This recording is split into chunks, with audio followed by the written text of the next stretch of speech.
history, and the quest for a uniform science. Monsieur Auguste Comte und Karl Lamprecht. Comte's call to arms and the response. Comte's vision. Condorcet had looked forward to a future filled with peace, harmony, and happiness that would arrive once superstitions and outdated habits had been completely expelled from the human world.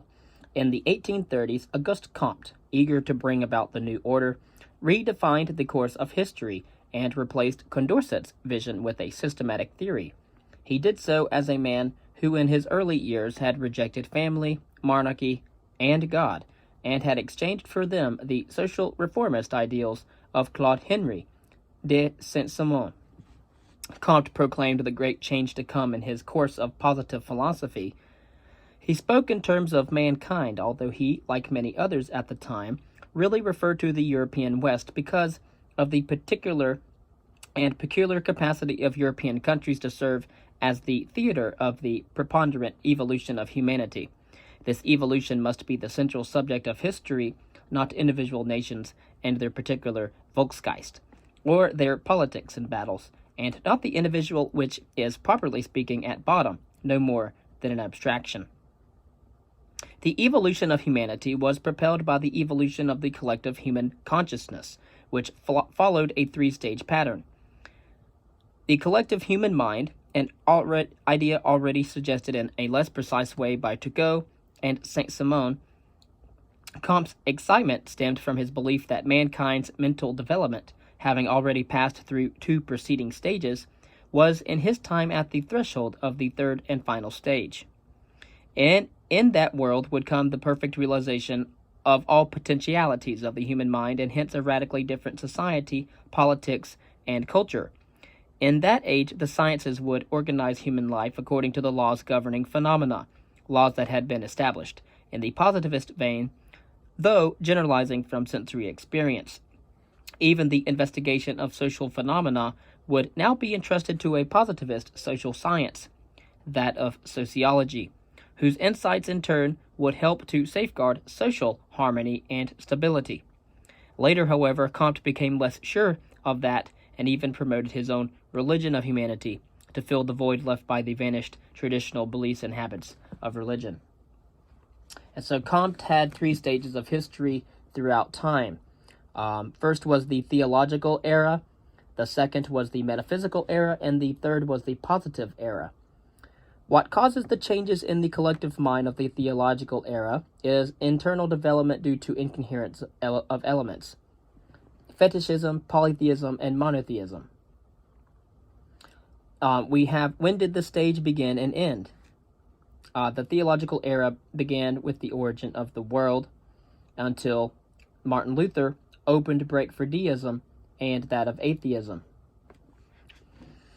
The events are explained in the theological era between the origin of the world and Martin Luther by God's will, and the encompassing nature of the change is that all thought, emotive forces, and sciences go through these stages. And the metaphysical era was due to internal development due to incoherence of elements, never succeeds in bringing egotisms under the control of the mind. It is from the time of Martin Luther, who opened the break for deism and atheism, to the French Revolution and the Industrial Movement. And that is, the events are explained by natural laws instead of God's will in the metaphysical era, and all thought, emotive forces, and sciences go through these stages. In the positive era, what causes the changes in the collective mind is total coherence of elements, and there is no further development. The stage has no end from the French Revolution and the Industrial Movement onward, and the events are explained by positive philosophy, which rejects absolutes and essences, and aims to ascertain the laws governing the relationship between phenomena, and the encompassing nature of the change is that thus all intellectual endeavors must become positive sciences, including thought about the human phenomena, and for that we see Comte's new sociology. Few of Comte's contemporaries were impressed by his visionary scheme for all of history, and no historians, however, were. They preferred their own methods of investigation and could see no task left to them in the third stage with its lack of any development in time. Comte, who had read little history, in turn criticized contemporary historians for producing the shapeless heap of facts improperly called history. Historians had not yet understood that historical appreciation has no other purpose than to show the reality and the fecundity of the theory of social development for which we have already established. The variety of past human experience which historians had been so fond of did not, in fact, interest Comte. One must confine one's analysis to the development of the most advanced peoples and the scrupulous avoidance of every digression to other centers of civilization, whose evolution has so far been, for some cause or other, arrested at a more imperfect stage.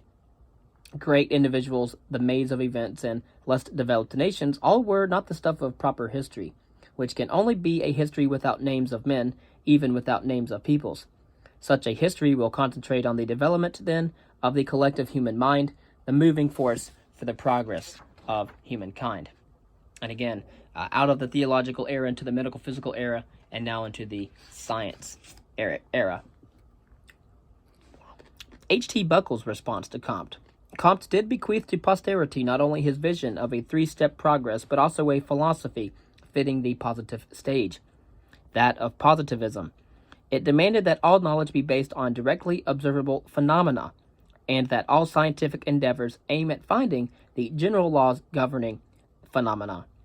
Since only sensory experience counted, the whole structure of idealist philosophy had collapsed, such as God, ideas, uniqueness, and empathetic intuition, etc.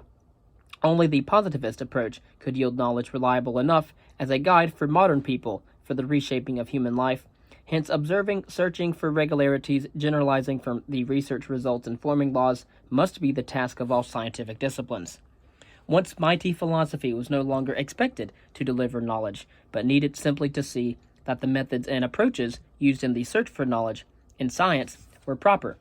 As the positivists saw it, historiography, as practiced in the late 19th century, was definitely out of step with progress. Not only was its subject matter, past events, impossible to reconcile with the principle of direct observation, historians compounded the problem by not striving after general insights and laws. Unless historians wished to be regulated to playing a trivial role in society, they had better become positivist in spirit and practice somehow. In the year 1856 and 1861, Henry Thomas Buckle published 2 volumes of a history in Comte's spirit. His History of Civilization in England, left incomplete, became an exhortation for historians to stop writing political annals and to devote their energy to tracing the progress of science, the progress of literature, the progress of fine arts, and the progress of future and useful inventions, and of the manners and comforts of the people. Equally important, they must discard the view that in the affairs of men there is something mysterious and providential which makes them impervious to our investigations, and which will always hide from us their future course. Instead, historians must emulate the natural scientists and strive to find fixed laws, in this case those governing human life in the present.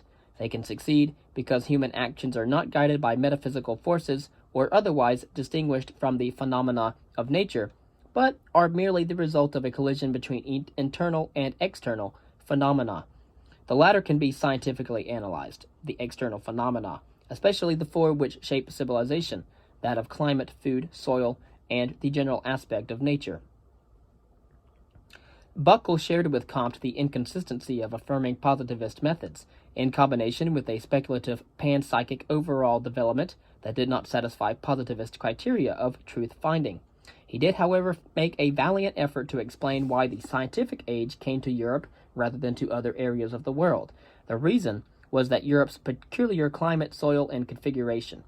Once the European mind was able to devise laws for natural occurrences, that mind could also use them in order to master human destiny, and progress became assured. As a result, historians must now fall in step with progress and become positivist in outlook, that is, abandon the historiography of description and moral lessons for one pattern after the successful natural sciences. If they did not, they would be ignored. While the British historians were not impressed, except for William Edward Lecky, and latter John Bagnell Bury. Buckle's ideas found enthusiastic supporters among the American scientific historians. The French positivist historians. In his own country, Auguste Comte evoked a variety of responses. The French counterpart to H.T. Buckle was Hippolyte Taine, for him a skeptic since youth who pleaded for the sciences to fill the void created by the demise of religion and metaphysics. The past held no mystery. It could be wholly explained if one ascertained empirically, first, facts and more facts, and then established the precise relationship between these facts or groups of facts. He admired the German historians for their critical approach, which, as he saw it, produced such facts. But unlike the Germans, Taine rejected all transcendence and the notion of unique phenomena and wished to proceed beyond the accumulation of facts to broad generalizations, even laws. To do this, he borrowed models of concepts from zoology, physiology, and the budding science of the time of psychology. But although he sometimes spoke of history as mechanics applied to psychology, mathematics and physics, with their characteristic measurable relationships, did not influence his work much. Taine wished less to quantify and measure than to demonstrate as precisely as possible how a people was shaped by the geographical conditions and by race, which was a vague biological concept at the time. Compared to these two forces, the moment, the temporarily effective circumstances, lagged in importance. Of course, the term soul, for example, shared nothing with the Christian concept of the same name. It connoted no more than a compound of physiological and psychological characteristics, just as Taine viewed moral concepts, for example, justice, as peculiar accumulations of psychological elements. Nothing reached beyond the confines of nature. As for general laws, Taine found none. Other responses to Comte were more vaguely positivist, such as the one by Newman, Denis Fustel de Coulanges, whose positivism of the document had no intention of finding general laws in history. As a young scholar, he had compared Greek and Roman cities in the ancient city, which he published in 1864, and had ventured bravely into generalizations on the development and impact of religion. Of course, although knowing that God is created, had God not been created, he would not have to be denied. But nevertheless, religion played an important part in early prehistoric and historic civilizations, as well as medieval times, and even into our modern day. But he became convinced that France was best served by history if it remained a science of facts and banned all generalizations, metaphysics, religion, and patriotism, notwithstanding the wave of patriotism of the early 1870s. In his History of the Political Institutions of Ancient France, he argued that it was not in the documents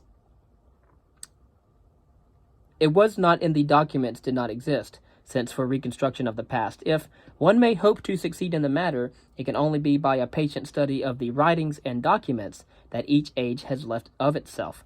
No other means exists which allows our spirit to detach itself sufficiently from the present occupations and to escape sufficiently from every kind of predilection or prejudice in order to be able to imagine with some exactness the life of men of former times.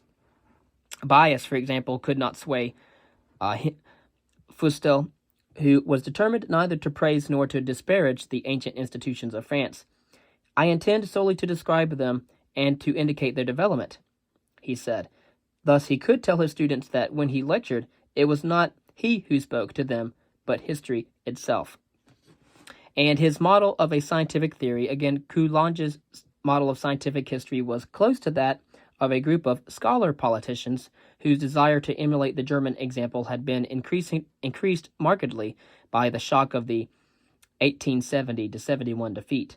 They aimed at wresting dominance from the amateurs of literatures, who gave stirring lectures at the Collège de France and the Sorbonne, institutions that held no classes, gave no examinations, conducted no seminars, and in short, offered no academic training in the modern sense of the word. The excellent academic routine was there, but history was shaped by literary and classical ideas. The would-be reformers of history along the German lines had already entered the educational establishment when, in the year 1868, Victor Duruy, Napoleon III's Minister of Public Instruction, initiated the École pratique des hautes études. One of its 4 sections was devoted to history and philology. Soon it was populated by German-trained scholars who set about to teach history in seminars as a craft with its own methods. A historical journal appeared, the Revue Historique, in the year 1876. Archives were organized and opened, document collections were published, and monographs on specialized topics appeared in France. Although Ernest Lavisse complained that too many highly specialized monographs were being produced for the time being, the spirit of France and that of science seemed to have been united in the study of the past.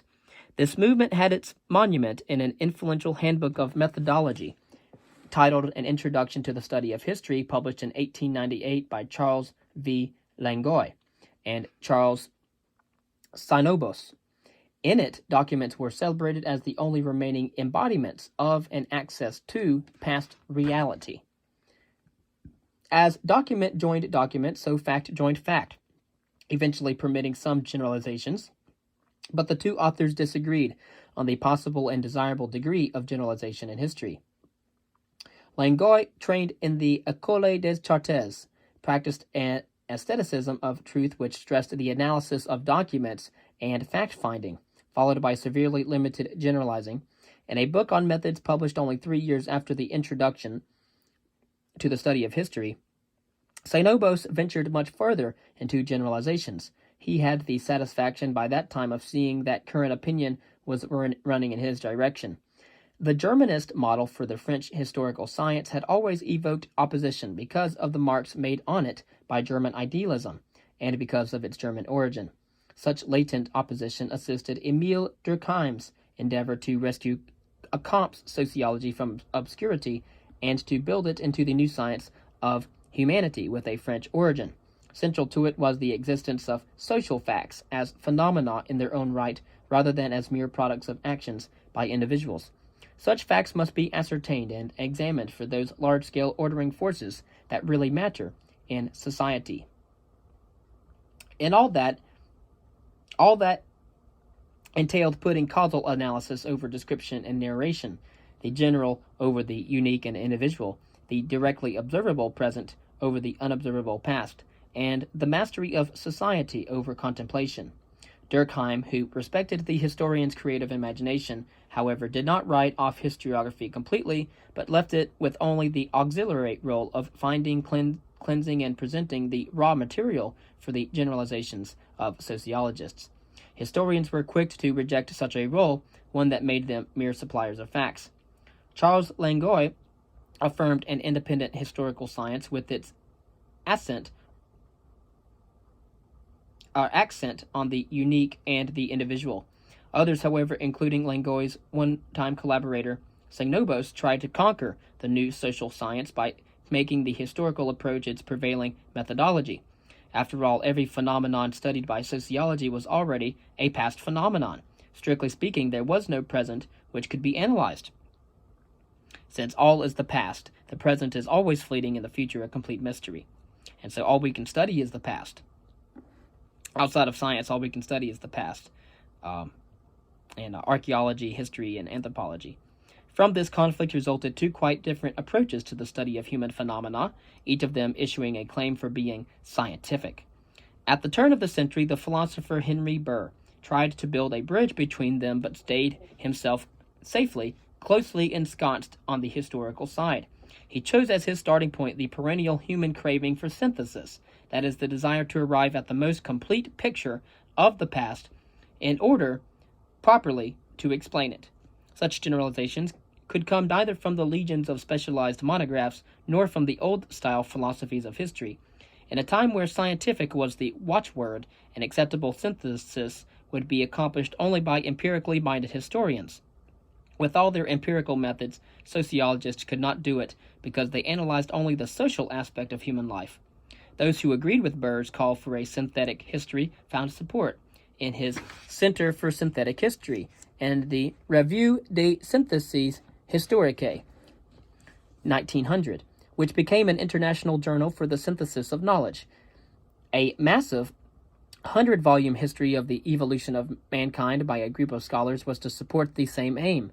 Burr's guiding principles in these endeavors foreshadowed those of the later Annales scholars: corroboration of scholars from many disciplines, a belief in a science of history that would proceed beyond the careful gathering of facts to a synthesis, or the assumption that reality is ordered, permitting laws but not determinism, which for Burr was a new impersonal God. The rejection of great men as the decisive historical agents in favor of the anonymous human, and abandonment of the excessive concern with individual motivation that had led to a superficial, event-oriented history. Historisante. The German and English responses to positivist challenges. Droysen's answer to Buckle and Ranke. Even in his younger years, when he wrote Ancient History, Johann Gustav Droysen dealt with theoretical problems. His innovative interpretation of Greek history, from the death of Alexander the Great to the Roman conquest as quote-unquote Hellenism, serves as one example. The fascination with theory persisted notwithstanding his Prussian and national commitments, and it led him to the insight that there is no scientific discipline that has such a long distance to go before it will be theoretically justified, delimited, and structured as history has. Beginning in 1857, he gave his lectures on the Historik, or a methodology of history, for 25 years, and published their text.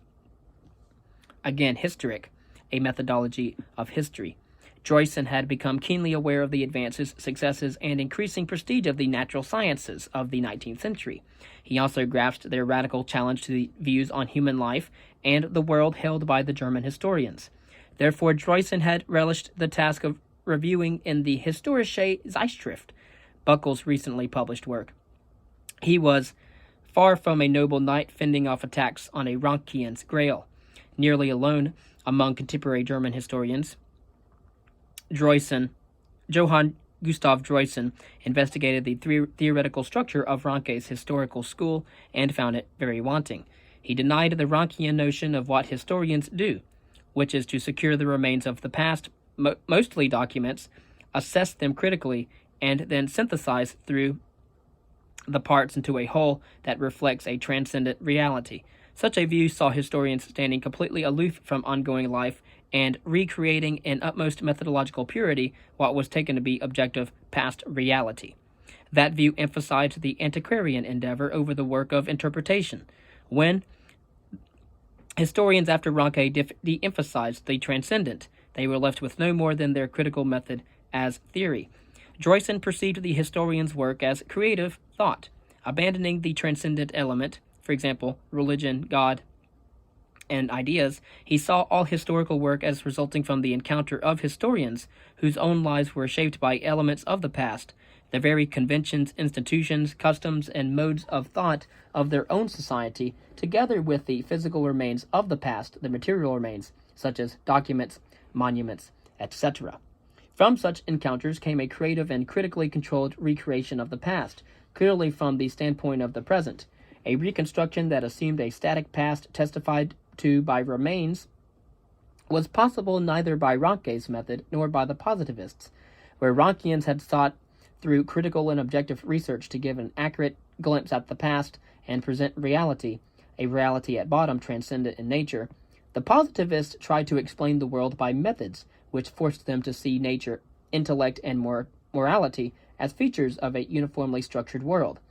In his critique of H.T. Buckle's work, Johann Gustav Droysen objected to the transformation of the family, the state, and the nation into natural phenomena, and thereby thinking them conventional, depriving them of their moral quality and purpose. It was as fallacious to submerge morality in nature as it was to link it to the transcendent. Instead, the ethical constituted a separate and higher sphere of life, and historians of the family, nations, law, politics, economics, thought, and the arts had to understand that. Neither the world nor the methods for its exploration should be forced into Buckle's positivist mold of uniformity. Enter the Lamprecht controversy. In the year 1878, the well-known scientist Du Bois-Reymond called on German historians to acknowledge the laws worked out by the natural sciences as their guiding principles. Chemists, physicists, and biologists were now engaging in history writing. They puzzled above all about the root cause of historical change and found it variously in the degree of energy use, soil exhaustion, and radical mixtures. Of course, as you know, chemists write on the history of chemists, physicists the history of physicists, and biologists the history of biologists. Here in historiography, it is the historian's role to write on the history of historians. But they puzzled above all about the root cause of historical change and found it variously in the degree of energy use, soil exhaustion, and racial mixtures. For example, these amateur historians annoyed the professionals, but it was the fellow historian Karl Lamprecht who, beginning in the year 1891, caused a furious controversy with his German history, which was a 12-volume work full of challenges to the philosophical and methodological foundations of the contemporary German historiography of the time. Lamprecht rejected Ranke's approach to history because it left no room for causality in the positive sense. Ideas were transcendent forces, not subject to causality, and hence everything they shaped remained singular and unique. In Lamprecht's view, such a history affirmed the irrational, was condemned to describe individual phenomena, and therefore knew no cumulative advance in what it studied. Against that, he put a historiography concentrating on collective phenomena, at least typical phenomena, affirming the immanent and natural character of phenomena, and using a positivist, that is, empirical approach to explanation. Lamprecht himself stipulated psychological forces as the basic forces in all of history, but they derived from the collective psyche of every nation, and not from the idiosyncratic forces of individual psyches. German history was no less than an analysis of the manifestations of the changes in the German Volksseele throughout the centuries. History must become collective psychology. Only then would historians find first the key to German developments, and later, through comparative history, the key patterns, forces, and laws that have governed the development of all nations, including the collective conscience of humans throughout the course of history. Of course, such a history could no longer be merely political and military history, but would deal with all aspects of human culture, including different zeitgeists, or time spirits. Lamprecht found supporters among those historians who themselves dealt with collective phenomena, the economic and social historians, for example, Gustav Schollmuller and Werner Sombart, and the historian of cultures, Kurt Breisig. But most of Lamprecht's colleagues, particularly George von Bellow and Friedrich Meinecke, spoke out quickly and forcefully against his approach. This rejection stemmed mainly from a profound philosophical disagreement, and to a lesser extent from actual political considerations, inertia, or professional jealousy. Most German historians agreed with Lamprecht's critics, continued to write history in the traditional manner, and were not receptive to theoretical experimentation. Lamprecht found a more sympathetic audience at the 1904 St. Louis exhibition, where some of the American historians considered his scientific aspirations to be in line with theirs, although there too his influence remained insignificant. And so Droysen did not rise above that of Ranke. Redefining historicism. Droysen's modification of the German historical science and the Lamprecht controversy signaled a wider crisis of German historicism. While the two challenges were diffused by either being ignored or defeated, the world of the late 19th century grew increasingly hostile to the intellectual structure of the Rankean school. The triumphant natural sciences and their philosophical advocate, positivism, made metaphysical systems crumble in their search for a non-metaphysical truth. The Industrial Revolution's repercussions put in question the traditional social and political order, and German realpolitik rejected Ranke's idealist concept of the state. In addition, German historiography suffered from a paradox of its own creation. Throughout the early part of the century, historians had persuaded scholars to approach all problems historically, and they themselves had won for historiography great achievements and prestige, but the prevailing historicism obligated historians to interpret each period in its own terms in order to let past-mindedness prevail over present-mindedness, and to preserve the uniqueness of individuals and groups in time. The result was an image of the human world marked by spontaneous changes and a ceaseless flux. In the early 19th century, this celebration of change had been counterbalanced by an assertion of a timeless and absolute meaning to all changes through either a divine power and its providence, or the world spirit in motion, or even the nation romantically conceived. The nation romantically conceived, as you know, was nationalism. But those anchors lost their hold, and not only because of outside challenges, but also because many German historians neglected or were unwilling to retain the religious or idealist basis of early 19th century historiography. So thoroughly a Rankian historian as George Waits distrusted all philosophical speculation. Historians must not reason beyond the document. They must be critics, not interpreters. Droysen already understood that such a stance reduced the theoretical base of post-Rankian historiography to a methodology, a positivism of the document. The truth it delivered seemed trustworthy because the basic assumptions underlying it were not explored. These attitudes were enshrined in the standard methodological handbook of the time, Ernst Bernheim's Lehrbuch der historischen Methode, 1889. Although the author was a bit more courageous in the range of sources and the scope of interpretations that he allowed, the Ranke Renaissance of the years around 1900, in which Max Lentz and Erich Marx were prominent, also shied away from debating the troubling theoretical issues of the time. The works of this time reaffirmed Ranke's critical methods, the concept of a great power balance, and the assertion of the primacy of foreign affairs, while little was made of Ranke's religious and theological presuppositions. In the end, however, it was philosophers and a social scientist who went about sorting out the theoretical and interpretive problems of history. The task was clear but most difficult. Change and continuity in human phenomena needed to be reconciled in such a manner that a generally valid historical truth could be found at the same time as one asserted the uniqueness of individuals and their separateness from nature, or an all-encompassing matter, a constant flux encompassing everything, including historians and their findings, the inappropriateness of generalizations and laws, and a historiography free of metaphysics.